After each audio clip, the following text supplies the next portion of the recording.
বরগুনার আমতলী উপজেলার জামায়াতে ইসলামীর অগ্রসর কর্মীদের দিনব্যাপী শিক্ষা শিবির ও 2025 থেকে 26 সেশনের নির্বাচিত আমির অধ্যাপক মাওলানা মোহাম্মদ ইলিয়াস হোসাইন শপথ গ্রহণ করেছেন।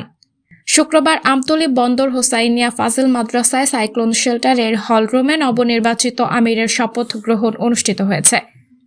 এতে প্রধান অতিথি হিসেবে উপস্থিত ছিলেন কেন্দ্রীয় মজলিসের শুরা সদস্য ও বরিশাল মহানগরী আমির অধ্যক্ষ জহির উদ্দিন মোহাম্মদ বাবর।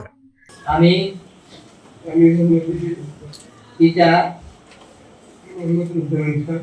যাকে বাংলাদেশ জামাত ইসলামীর আমতলী উপজেলা শাখা নবনির্বাচিত আমির অধ্যাপক মাওলানা মোহাম্মদ ইলিয়াস হোসাইনকে শপথ বাক্য পাঠ করান বরগুনা জেলা জামায়াতে ইসলামীর আমির অধ্যাপক মাওলানা মুহিবুল্লাহ হারুন। আমতলী উপজেলা জামায়াতে ইসলামীর আমির এবং অগ্রসর কর্মীদের দিনব্যাপী শিক্ষা শিবিরে সমাবেশে আরও উপস্থিত ছিলেন কেন্দ্রীয় মজলিসের শুরা সদস্য ও বরগুনা জেলা জামায়াতে ইসলামীর আমির অধ্যাপক মাওলানা মুহিবুল্লাহ হারুন, বরগুনা জেলা নায়েবে আমির মাওলানা এস.এম.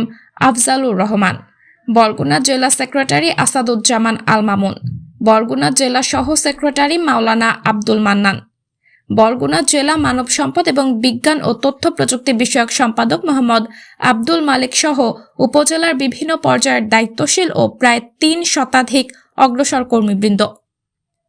নবনির্বাচিত আমির মাওলানা ইলিয়াস হোসাইনের শপথ গ্রহণ শেষে দায়িত্বভার গ্রহণ করতে গিয়ে কান্নায় ভেঙে পড়েন। এ সময় তিনি তার উপর অর্পিত দায়িত্ব যথাযথ পালনের জন্য উপজেলার সকল দায়িত্বশীলদের সহযোগিতা কামনা করেছেন। সাবরিনা জলিল, সবার কথা।